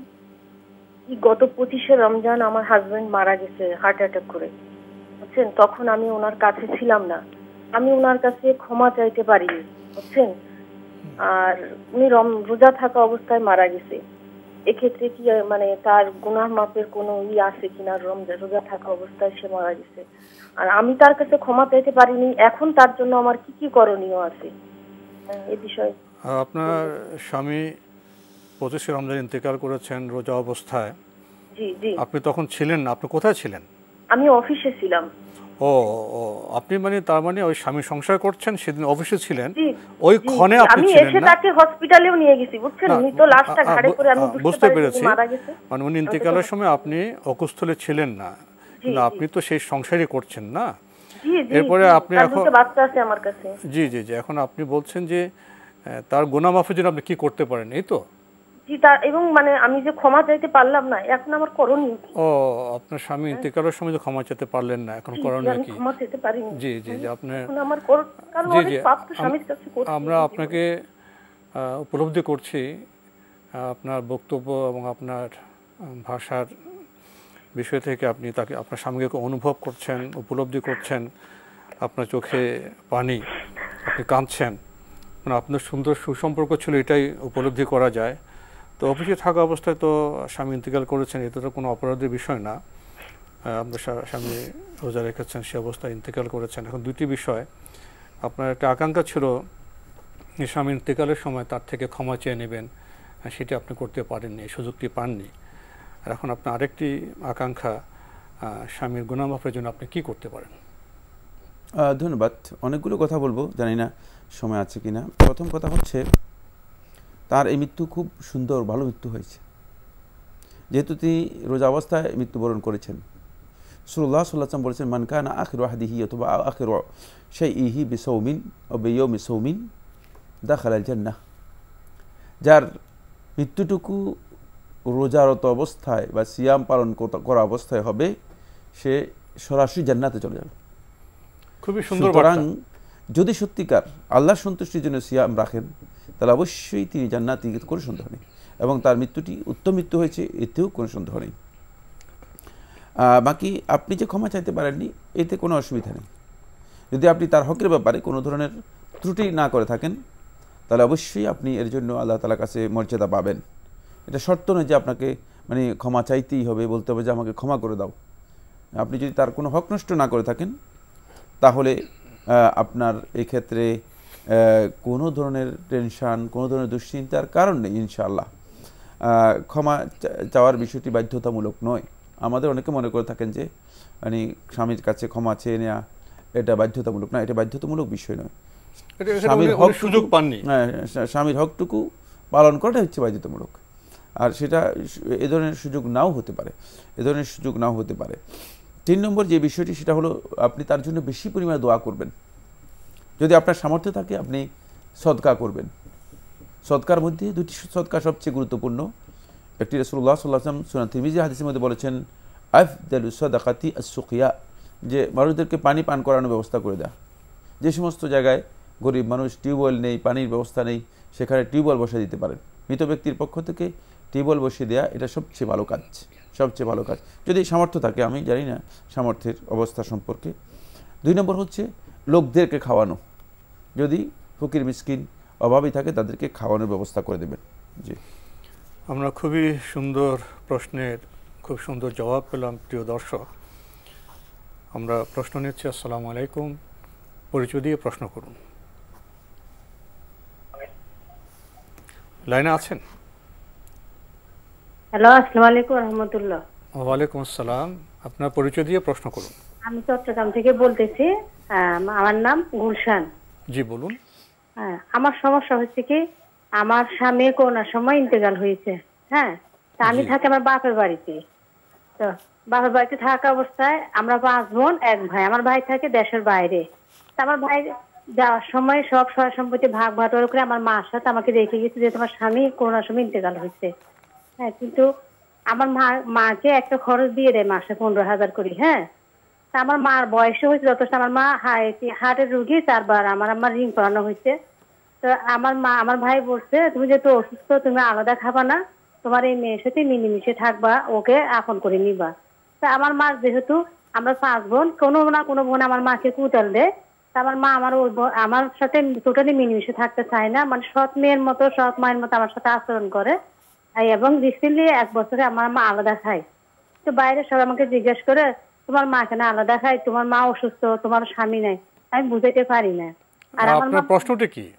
প্রশ্নটা হচ্ছে কি, আমার মা যথেষ্ট স্টেবিলিটি থাকা সত্ত্বেও আমার ভাই যেহেতু আমেরিকা সেটেল, আমার মাকে নির্দিষ্ট একটা অ্যামাউন্ট দিয়ে রেখে আমার মা অ্যামাউন্টটা রাখি দেয়। ওই আমার বোনের সাথে মানে আমার সাথে আমার বোনরা যে কুবুদ্ধি দেয় আমার সাথে খাইতে চায় না। কারণ আমার মাকে আমরা বলি যে আমার তো স্বামী নেই, আমাকে আপনার প্রশ্নটা কি? আপনার বিবরণ আমরা জেনেছি, আপনার প্রশ্নটা কি? প্রশ্নটা হচ্ছে কি, আমার মার খরচ আমার মা বাসায় রাখি দেয়, আমার উপর সবসময় মানে একটা জবরদস্তি করে যে তোমাকে এনে রাখছে আমাকে দেখার জন্য, আমাকে তুমি সব। আচ্ছা, আপনারা ক ভাই বোন? জি, আপনারা ক ভাই বোন? 5 বোন 1 ভাই। ও, 5 বোন 1 ভাই। তো আপনার মা আপনার সাথে থাকে না? জি, কিন্তু আমার মা খরচ দিতে চায় না। আমার মা বলে তোমাকে। আচ্ছা, ধন্যবাদ আপনাকে। আপনার এগুলো আপনাদের পারিবারিক সামাজিক বিষয়। আপনারা 5 বোন 1 ভাই, নিজেরা বসে তো এগুলো বোধহয় সমাধান করতে পারতেন। এগুলোকে টেলিভিশনে বলার বিষয়? একটু চিন্তা করে দেখুন, সব বিষয়কে টেলিভিশনে আনতে হয়, নিজেরা বসে তো সমাধান করলে ভালো হতো। কি বলবেন? প্রশ্ন থেকে তো মনে হচ্ছে যেন আপনি এখানে একটা কোর্ট বসিয়েছেন। যাই হোক, এটা তো আসলে আমরা এই সমস্ত সমাধান করতে পারবো না। আমাদের মৌলিক দৃষ্টিভঙ্গি যেটা, সেটা হলো মানে আপনার তো এই বিষয়গুলো ফুললি সমাধান করতে হলে বা পারিবারিক ব্যয় করতে হবে। আপনাদের 5 বোন আছে, একজন ভাই আছেন। হ্যাঁ, আমরা তো এখানে ওই ধরনের কোনো কোর্ট বসাইনি যে আমরা বিচার করব বা বিচারের বিষয়গুলো সমাধান দেব। এই সমাধানগুলো পারিবারিকভাবে বসে আত্মীয় স্বজনদের নিয়ে হলেও বসে সমাধান করতে হবে। আমার কাছে যেটা মনে হচ্ছে, আপনার মা এর সাথে আপনার দূরত্ব তৈরি হয়েছে। আপনি যেভাবে চাচ্ছেন আপনার মা সেভাবে চাচ্ছেন। মা 15,000 টাকা পান, ওটা খরচ করেন না, সব ভার ওনার উপর। এখানে অর্থের একটা বিষয় আছে। হ্যাঁ, ওই বিষয়টুকুই, এটা হতেই পারে। সেক্ষেত্রে আপনি আপনার কাছে যদি সামর্থ্য থাকে আপনার খরচ করুন এবং মায়ের সাথে সদ্ব্যবহার করুন, যাতে করে মা আলাদা না খায়, আলাদা কোনো কিছু না করে। মাকে বলুন যে আমি আমার সামর্থ্য অনুযায়ী চেষ্টা করতেছি। মা স্বাভাবিকভাবেই দেখা যাবে যে এরকমই হবে, কারণ এই বয়সে যখন চলে যায় বেশিরভাগ লোকই এরকম হয়ে যায়। তিনি খরচ করবেন না, এটাই কথা। ধরে নেন যে 15,000 টাকা তিনি পেয়েছেন কিন্তু কোনোদিন খরচ করবেন না। এখন আপনার সামর্থ্যে যা আছে সেটা দিয়ে আপনি মাকে দেখুন এবং মায়ের জন্য কাজ করুন, আল্লাহর কাছে সবের আশা করুন। মায়ের সাথে কোনো ধরনের কনফ্লিকশনে আপনি যাবেন না, কোনো ধরনের কনফ্লিকশনে যাবেন না। দ্বন্দ্বে গেলে আপনার জন্য এটা ভালো হবে না, কল্যাণ হবে না। আপনি সেই বিষয়টি চিন্তা করুন। আর এটা ঘরোয়াভাবে যারা আছে তাদের সাথে ওনার যদি সামর্থ্য না থাকে, আরো তো ওনার 5 বোন আছে, 1 ভাই আছে, তাদের সাথে আলাপ করে তো আলাপ করতে পারেন এবং এই পরিস্থিতিটাও তাদের কাছে ব্যাখ্যা করতে পারেন যে এই পরিস্থিতিটা। হ্যাঁ, কিন্তু মাকে এটা জানাবেন না, কারণ তিনি তাকে জানালে তিনি আরো বেশি কি হয়ে যাবেন, রাগান্বিত হয়ে যাবেন। তার বয়স তাকে এভাবে করবে। জি, আমরা জানলাম বিষয়টি সম্পর্কে। প্রিয় দর্শক, প্রশ্ন নিচ্ছি। আসসালামু আলাইকুম, পরিচয় দিয়ে প্রশ্ন করুন। আসসালামু আলাইকুম, আমি কিশোরগঞ্জ থেকে শামসুন্নাহার বলছি। জি বলুন। আমার প্রশ্ন হলো যে মাসিকের সময় কি দরুদ শরীফ পড়তে পারবো? মাগরিবের সময়? মাসিকের সময়, মাগরিবের সময়, মাসিকের সময়। ও মাসিক। ধন্যবাদ। আরেকটা প্রশ্ন হলো যে হযরত মুহাম্মদ সাল্লাল্লাহু আলাইহি ওয়াসাল্লাম শুক্রবারের দিন দরুদ পড়ার জন্য বেশি তাগিদ দিয়েছে। আমি কি একটা ছোট দরুদ সাল্লাল্লাহু আলা মুহাম্মদ এটা পড়লে কি বড় দরুদের সমান ফজিলত পাবো? ধন্যবাদ আপনাকে। দুটি প্রশ্ন। মাসিকের সময় কি দরুদ পড়তে পারবেন? হ্যাঁ, মাসিকের সময় দরুদ পড়তে কোনো ধরনের বাধা নেই, দরুদ পড়তে পারবেন, জায়েজ রয়েছে। জি, আরেকটি প্রশ্ন করেছেন যে শুক্রবারে বেশি বেশি দরুদ পড়া, উনি কি ছোট দরুদ পড়লে বড় দরুদের সমান সওয়াব পাবেন? হ্যাঁ, দরুদ হলেই আল্লাহুম্মা সাল্লি ওয়া সাল্লিম ওয়া বারিক আলাইহি অথবা সাল্লাল্লাহু আলাইহি ওয়া আলা আলিহি ওয়াসাল্লাম, এতটুকু পড়লেই চলবে। মানে সবচেয়ে শ্রেষ্ঠ এবং সংক্ষিপ্ত দরুদ হিসেবে ইবনে আবিদিন রহমতুল্লাহ তার ফতোয়ার মধ্যে উল্লেখ করেছেন আল্লাহুম্মা সাল্লি আলা মুহাম্মাদিন ওয়া আলা আলিহি ওয়া আসহাবিহি ওয়া বারিক ওয়া সাল্লিম। এতটুকু পর্যন্ত যদি কেউ বলেন তাহলেই তার দরুদ হয়ে যাবে। আমরা প্রশ্ন নিচ্ছি। আসসালামু আলাইকুম, পরিচয় দিয়ে প্রশ্ন করুন। আসসালামু আলাইকুম ওয়া রাহমাতুল্লাহ। ওয়া আলাইকুম আসসালাম ওয়া রাহমাতুল্লাহ। আমি নরসিংদী থেকে বলছিলাম। কে বলছেন ভাইয়া? আমি নুরুজ্জামান। বলুন। জি, আমার প্রশ্ন হলো, আমি আমার বাড়ি থেকে আমার শ্বশুর বাড়ি ডিস্টেন্স 100 কিলোমিটার, আর আমি থাকি আবার বাইরের জেলায়, নরসিংদীতে থাকি। হয়তো শ্বশুর বাড়িতে গেলে, আমি গ্রামের বাড়ি থেকে গেলে, শ্বশুর বাড়িতে গেলে কসর নামাজ পড়ি, এটা কি ঠিক আছে? আর দ্বিতীয় প্রশ্ন হলো, জি, আমি নামাজের সময় যে পড়ি, তাশাহুদ পড়ি, তাশাহুদের পরে আমি একটা ইয়াতে পাইছি যে একটা দোয়া নবী করিম সাল্লাল্লাহু আলাইহি ওয়াসাল্লাম করতেন, আল্লাহুম্মা ইন্নী আউযু বিকা মিন আযাবিল কবর ওয়া আউযু বিকা মিন ফিতনাতিল মাসিহিদ দাজ্জাল ওয়া আউযু বিকা মিন ফিতনাতিল মাহইয়া ওয়াল মামাতি আল্লাহুম্মা ইন্নী আউযু বিকা মিনাল মাসামি ওয়াল মাগরামি। এইটা ঠিক আছে কি না? জি জি, ধন্যবাদ আপনাকে। ওনার নিজের বাড়ি থেকে শ্বশুর বাড়ি 120 কিলোমিটার, সেখানে কসর পড়েন, ঠিক আছে? হ্যাঁ, শ্বশুর বাড়িতে গেলে কসর পড়তে পারেন, অসুবিধা নেই, কসর পড়তে পারেন, সেটা জায়েজ আছে, কারণ যেহেতু আপনি মুসাফির অনেক দূরে যাচ্ছেন। জি, উনি তাশাহুদের পরে একটি দোয়া পড়েন, আল্লাহুম্মা ইন্নী আউযু বিকা, এটা ঠিক আছে কি? আল্লাহুম্মা ইন্নী আউযু বিকা মিন আযাবিল কবর, এটা তো সুন্নাহ দ্বারা সাব্যস্ত হয়েছে। জি, ঠিক আছে, মানে এটা সুন্নাহ, বরং শুধুমাত্র তাবেঈদের মধ্যে ইমাম ইবনে সিরিন রাহমাতুল্লাহ বলছেন ফরজ। খুবই গুরুত্বপূর্ণ, খুবই গুরুত্বপূর্ণ। আপনি খুবই তিনি তার সন্তানদেরকে বলতেন যে যদি এই দোয়া কেউ না পড়ে তাহলে তার সালাত হবে না। ইবনে সিরিন রাহমাতুল্লাহ থেকে বর্ণিত হয়েছে। সুতরাং এটা অত্যন্ত গুরুত্বপূর্ণ বিষয়। রাসূলুল্লাহ সাল্লাল্লাহু আলাইহি ওয়াসাল্লাম বলেছেন যে ব্যক্তি সালাত আদায় করবে সে যেন এই 4টি জিনিস থেকে আল্লাহ রাব্বুল আলামিনের কাছে সালাতে আশ্রয় প্রার্থনা করে। আমরা জানলাম বিষয়গুলি সম্পর্কে। প্রিয় দর্শক, প্রশ্ন নিচ্ছি। আসসালামু আলাইকুম, পরিচয় দিয়ে প্রশ্ন করুন। জি, আসসালামু আলাইকুম। ওয়া আলাইকুম আসসালাম। জি, আমি ফাতেমা বলছি ঢাকা থেকে। জি বলুন। জি, আমার দুইটা প্রশ্ন আছে। একটা হচ্ছে, আমার আম্মু 37 ইয়ার্স ওল্ডে মানে বিধবা হয়েছেন। হ্যাঁ, তো তখন আমরা সবাই ছোট ছিলাম, তো আম্মু মানে আমাদেরকেই লালন পালন করতেন। তো ওরকম কোথাও কখনো বেড়াতে যায়নি বা বাইরে যাওয়া হয়নি ওনার। তো এখন আল্লাহর রহমতে ওনার তৌফিক আছে, আমরা সবাই বড় হয়ে গেছি, আর ওনারও 58 ইয়ার্স ওল্ড অলমোস্ট, মানে মাসিক টাসিক সব বন্ধ হয়ে গেছে। তো এখন উনি গ্রুপে আর কি কোথাও বেড়াতে যেতে চাইলে কি উনি পারবেন? আর বা মানে এখন ওমরা করতে চান, আমরা হজ করেছেন ওরা আব্বার সাথে, যে কিন্তু এখন যদি গ্রুপে কারোর সাথে যে মানে ওমরা করতে চান উনি কি পারবে? মানে আমাদের সাথে যেতে চাচ্ছিলেন, কিন্তু এখন আমাদের মানে ওরকম অবস্থা নেই দেখে আর কি আমরা যেতে পারছি না। কিন্তু উনি যদি কারোর সাথে যেতে পারেন আর কি, সময় সুযোগ হয়, তাহলে কি উনি যেতে পারবেন ওরকম গ্রুপে? মানে খালাতো বোনের জামাই বা ওরকম মানে ওরকম কারোর সাথে আর কি। আরেকটা সেকেন্ড প্রশ্ন হচ্ছে, আমার শ্বশুর যখন মারা যান তখন ওনাদের বিজনেসে আমার শ্বশুর লিখে দিয়ে গেছিলেন যে বড় ছেলে এমডি হবে আর ছোট ছেলে ডাইরেক্টর এরকম। কিন্তু আমার শ্বশুরের কথা অনুযায়ী আর কি আমার হাজবেন্ড ওনাকে এমডি বানানোর পরে এখন উনি আমাদেরকে মানে সবকিছু থেকে বঞ্চিত, মানে কোনো বেতন দেয় না, টাকা পয়সা দেয় না, মানে সবকিছু উনি একা মানে হ্যান্ডেল করতে চাচ্ছেন। তো এখন আমাদের মানে ব্যবহারটা আসলে ওনাদের সাথে কি হওয়া উচিত, আমাদের করণীয়টা কি, আমি আসলে ওইটা জানতে চাচ্ছি। মানে আমার শাশুড়ি বলেন যে আমার হাজবেন্ডের এগেনস্টে উনি বলেন না, কিন্তু আমার ভাসুরের এগেনস্টে উনি যেতে চান না। মানে এখন আসলে এই দ্বিধাদ্বন্দ্বের মধ্যে আমাদের ব্যবহারটা আসলে কি হওয়া উচিত? মানে ওনাদের সাথে আমরা চাই যে ভালোভাবেই কথা বলতে, কিন্তু আসলে মনের দুঃখটা আসলে আসে না, মানে ওইটা তো আসে না। জি, ধন্যবাদ আপনাকে। আপনার দুটি প্রশ্ন খুবই গুরুত্বপূর্ণ। আপনি বলছেন যে আপনার আম্মু 37 বছর বয়সে বিধবা হয়েছেন, এরপরে উনি কোথাও বেড়াতে যান না, নিজেকে একান্ত করে রেখেছেন। এখন 58 বছর বয়স, তো আপনি বলছেন উনি কি এখন বেড়াতে যেতে পারবেন? আর কোথাও আর ওমরা কি উনি কোনো গ্রুপের সাথে যেতে পারবেন? হ্যাঁ, তিনি বেড়াতেও যেতে পারবেন, তিনি গ্রুপের সাথে ওমরাও করতে পারবেন, এটাই বিশুদ্ধ অভিমত। জি, আরেকটি প্রশ্ন করেছেন, আপনার শ্বশুর ইন্তেকালের পর বড় ছেলেকে এমডি, ছোট ছেলেকে ডিরেক্টর করার কথা বলে গেছেন। এখন আপনাদের এই ব্যবসায়, পারিবারিক ব্যবসায় একটু মনোমালিন্য লক্ষ্য করা যাচ্ছে। তো এর কারণে আপনাদের যে মনোমালিন্য সৃষ্টি হয়েছে, তো সুন্দর কাঙ্ক্ষিত অবস্থা আপনাদের মধ্যে নেই, যেটা পরিবারে থাকা উচিত। তো বলছে এটা তো মনের ব্যাপার, এখন আপনাদের ব্যবহার কেমন হওয়া উচিত? প্রথম কথা হচ্ছে, আপনার শ্বশুর যে ওষুধ করে গেছেন সেটা শুদ্ধ নয়, মানে কারণ এখানে একটা ডিসক্রিমিনেটি আছে, মানে পার্থক্য রয়েছে, ব্যবধান আছে, সুতরাং এটা শুদ্ধ হয়নি।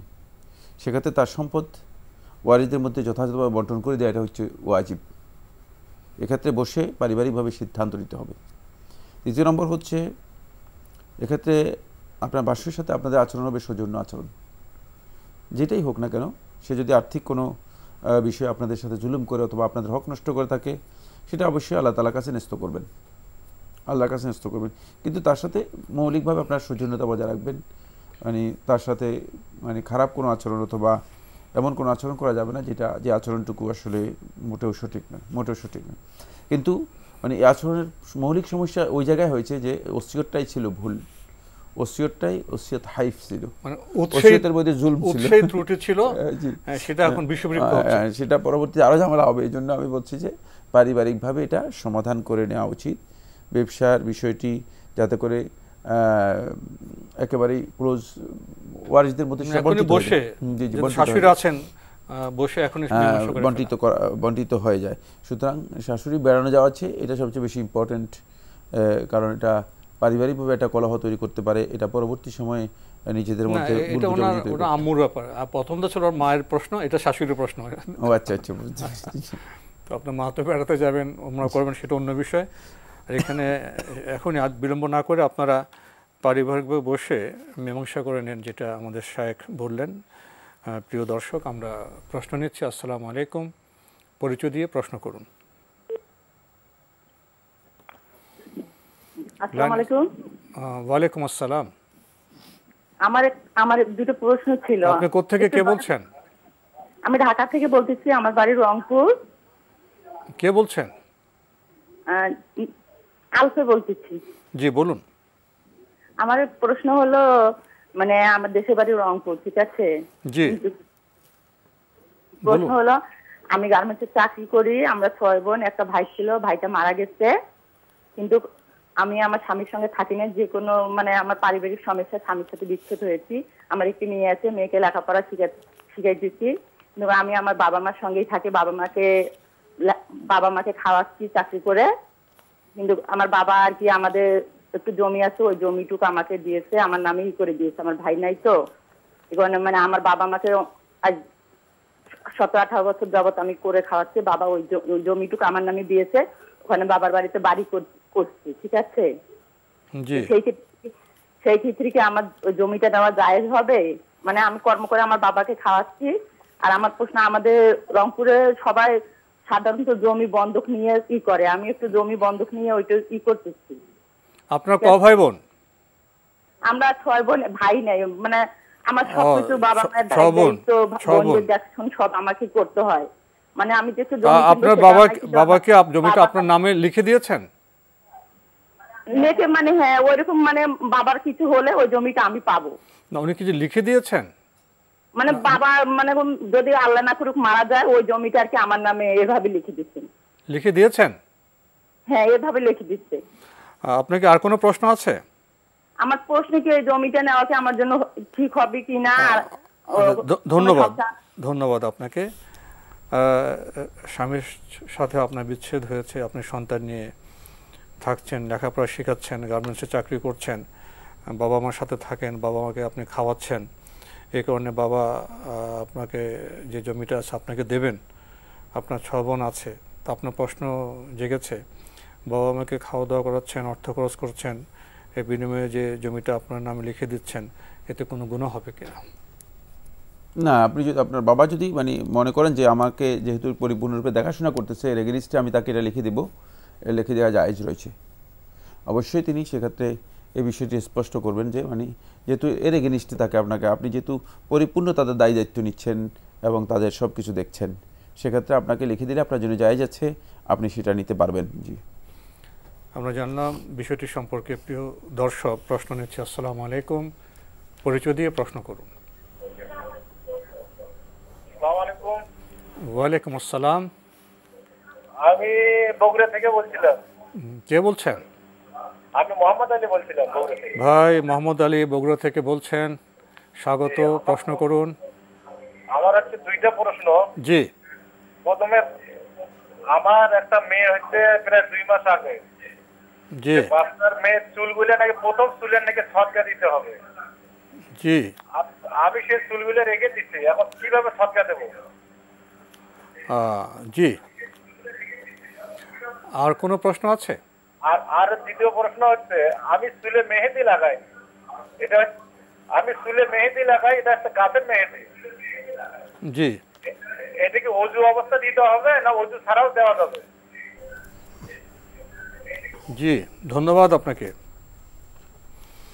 প্রথম প্রশ্ন, আপনার মেয়ে সন্তান হয়েছে, 2 মাস বয়স, আপনি জেনেছেন চুলে সাদকা দিতে হয়, চুল রেখে দিয়েছেন, এখন সাদকা কিভাবে দেবেন? চুল ওজন করে ওই পরিমাণ মানে রৌপ্য মানে বা এই টাকা রৌপ্যের মানে ওজন যতটুকু হয় ততটুকু পরিমাণ রৌপ্যের যে মূল্য আসে সেটা হিসাব করে সাদকা করে দিতে পারবেন। এটা করে দেওয়া মুস্তাহাব, কেউ কেউ বলেছেন। জি। আরেকটি প্রশ্ন করেছেন, চুলে উনি মেহেদি লাগান, এটা কি ওযু অবস্থা লাগাতে হবে না ওযু ছাড়া লাগাতে পারবেন? না, চুলে মেহেদির জন্য উযু শর্ত নয়, এটা উযু ছাড়াও লাগাতে পারবেন। এটা দুনিয়ার কোনো আলেম উযু শর্ত করেননি। এটা চুলের সৌন্দর্য বর্ধন যে কোনো সময় আপনি করতে পারেন। আমরা জানলাম বিষয়টি সম্পর্কে। প্রিয় দর্শক, প্রশ্ন নিচ্ছি। আসসালামু আলাইকুম, পরিচয় দিয়ে প্রশ্ন করুন।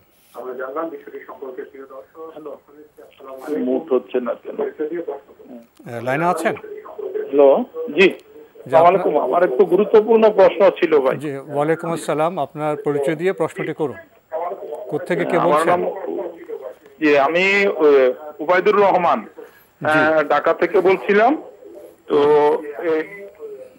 জি, বলুন। আমার আমার 2টা বোন এবার হজে যাবে। জি। তো আমি একটা বোনের একটু সমস্যা আছে আর্থিক কারণে। তো আমি ডিসেম্বর মাসে বলেছিলাম আমাদের কিছু সম্পত্তি হবে, এই অংশীদার থেকে সম্পত্তি পাবো আমরা।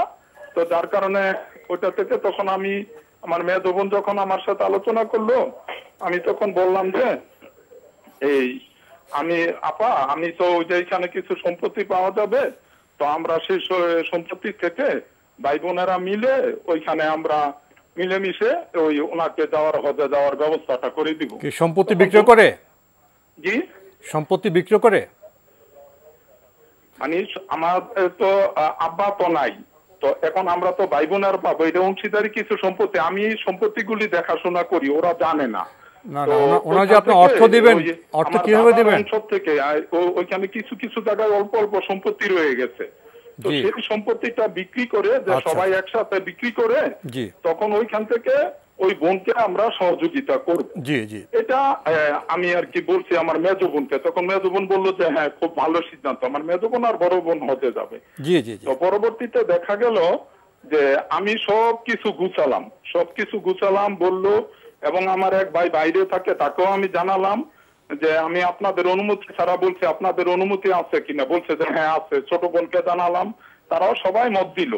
কিন্তু দেখা গেল সবকিছু গুছানোর চূড়ান্ত অবস্থায় আমার বড় বাইগনা যেখানে আমি বিক্রি করার জন্য বলছি, ওদেরকে বলছে যে আপনারা এই জমি নিয়েন না, আমার মা খালারা জমি দিবে না মামার কথা। কিন্তু আমার বোনেরা বলছে যে না, তোর কথাই দিব। পরবর্তীতে এক সময় দেখা গেছে যে আমিও ইচ্ছা প্রকাশ করছি যে আমার বোনকে আমিও হজে যাওয়ার জন্য ওইখানে আমি টাকা দিব জমিটা বিক্রি করে। কিন্তু কি কারণে ওই আমার ভাগ্নের প্ররোচনায় তারা আর আমাকে জানায় নাই, বিক্রি করার আগের দিন শুধু আমাকে জানাইছে তারা অন্যত্র জমিটা ঠিক করে ফেলছে। কিন্তু এই জমিগুলি যে এইখানে আছে ওরা জানতোই না। সবকিছু আমি খুঁজে বের করে তাদেরকে সবকিছু জানাইছি, এইখানে এত টাকা। প্রিয় দর্শক, আমরা সময়ের শেষ প্রান্তে, আপনার প্রশ্নটিকে বলুন, প্রশ্নটি কি? হ্যাঁ, আমার প্রশ্নটা হইলো ওরা লাস্ট মুহূর্তে যায় ওরা আলাদাভাবে জমিটা বিক্রি করে ফেলছে, আমাকে জানাই নাই। বিক্রি করার আগের দিন শুধু জানাইছে, কিন্তু আমাকে নেওয়ার কথাও বলে নাই। আমি যে বোনকে ইচ্ছা প্রকাশ করছিলাম জমিটা বিক্রি করে আমিও অংশীদার হব, কিন্তু তারা আর জানায় নাই। আমার সাথে তারা চালাকি করছে। এখন প্রশ্নটা কি?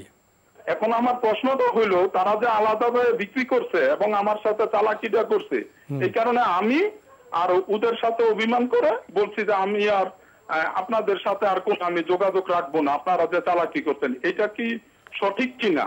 আর তারাও যে আমার সাথে চালাকি করে অন্য জায়গায় বিক্রি করছে সবকিছু আমি। ধন্যবাদ আপনাকে, আপনার বিষয়টা আমরা জানতে পেরেছি। আমরা সময় রাখবো শেষ প্রান্তে। আপনি বোধহয় ঘটনাটি উপলব্ধি করেছেন, স্পষ্ট বক্তব্য। এখন কি করবেন? কিছুই করার নেই, আল্লাহ তাআলার কাছে দোয়া করুন। আপনি যে নিয়ত করেছেন যদি ভালো হয়ে থাকে তাহলে এর জন্য আপনি সওয়াব পেয়ে যাবেন। আপনি আর কিছু বলার নেই, অভিমান করেছেন না, অভিমান করা জায়েজ নেই, এখানে অভিমানের কিছুই নেই। তাদের হক তারা অন্যত্র বিক্রি করে ফেলতেই পারে, তাদের হক অন্যত্র তারা বিক্রি করতে পারে। যে আপনার এখানে অভিমানের কোনো কিছুই নেই। জি, আমরা জানলাম বিষয়টি সম্পর্কে। প্রিয় দর্শক, সময়ের কারণে আমরা আজকে আর প্রশ্ন নিতে পারছি না, তবে আপনাদের অবগতির জন্য জানাতে পারি আপনার জিজ্ঞাসা অনুষ্ঠানটি সপ্তাহে রবি, সোম, মঙ্গল, বুধ এই 4 দিন বিকেল 5:30টায় সম্প্রচার হয়ে থাকে।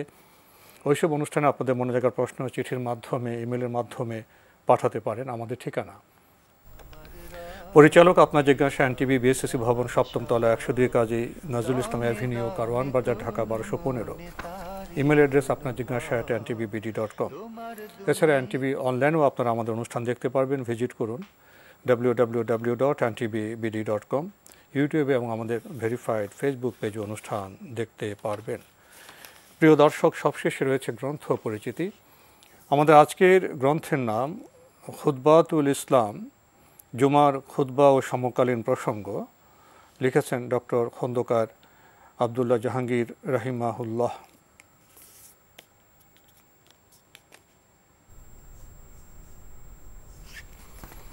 খুবই গুরুত্বপূর্ণ এই গ্রন্থটি প্রকাশ করেছে আস-সুন্নাহ পাবলিকেশনস।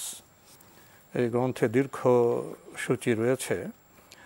প্রতি মাসে ইসলাম প্রসঙ্গে এবং সমকালীন প্রসঙ্গে জীবন ঘনিষ্ঠ খুতবা বিষয়গুলো, যা মুহররম মাসে, সফর মাসে, রবিউল আউয়াল মাসে এই খুতবাগুলো সুবিন্যস্ত হয়েছে। কেউ যদি এই গ্রন্থটি পেতে চান আপনারা টেলিফোনে যোগাযোগ করতে পারেন। Telephone number 01788999968। আবারও বলছি 01788999968। খুতবাতুল ইসলাম, যদি সংক্ষেপে দু একটি কথা বলতেন। খুতবাতুল ইসলাম এটি আসলে অত্যন্ত গুরুত্বপূর্ণ একটি বিষয়। সেটা হলো যে জুমার খুতবা আমরা অনেকে দেই, দেখা যায় যে মানে আমরা খুতবার মধ্যে এমন কিছু কথা বলি যেটি খুতবার আলোচ্য বিষয় নয়। অনেকে আছেন যে আলোচ্য বিষয় নির্ধারণ করতেও পারেন না। আমি ছোট করতে মানে ছোট করে করার জন্য বলছি না, আসলে মানে হয়তো সীমাবদ্ধতার কারণে। আবার অনেকে যেহেতু ব্যস্ততার কারণে অনেকে খুতবা রেডি করেন না, তিনি মনে করেন যে আমি তো এমনিই জানি, খুতবা তো এটা প্রস্তুতি নিয়ে আসতে হবে, তো হোমওয়ার্ক থাকতে হবে। জি, যেহেতু মানে এখানে যা বলবেন এটা কিন্তু সকল লেভেলের মানুষ শুনছে, এবং এই খুতবা এটা শোনাও ওয়াজিব, বলাও ওয়াজিব, এবং এটা সলাতের মর্যাদা, এটাকে আমরা সবচেয়ে কম গুরুত্ব দিয়েছি।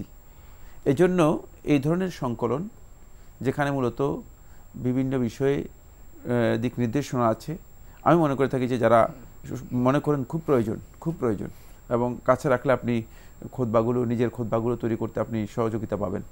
তো আজকে আমাদের এখানে শেষ করতে হচ্ছে। আপনাকে অনেক ধন্যবাদ। আপনাকে অনেক ধন্যবাদ। খুতবা বিষয়টি আসলে কি, খুতবা বিষয়টি কতটা গুরুত্বপূর্ণ, এই গ্রন্থ পাঠে আমরা উপলব্ধি করতে পারবো। আসুন আমরা গ্রন্থটি সংগ্রহ করি, পড়ি এবং উপকৃত হই। দেখা হবে ইনশাআল্লাহ আগামী জুমাবার একই সময়ে। প্রিয় দর্শক, মহান আল্লাহ আমাদের সবাইকে নিরাপদে রাখুন শান্তিতে। আসসালামু আলাইকুম। আল্লাহ আমার রব, এই রবি আমার সব, দামে দামে তুন মনে তারি অনুভব। আল্লাহ আমার রব, এই রবি।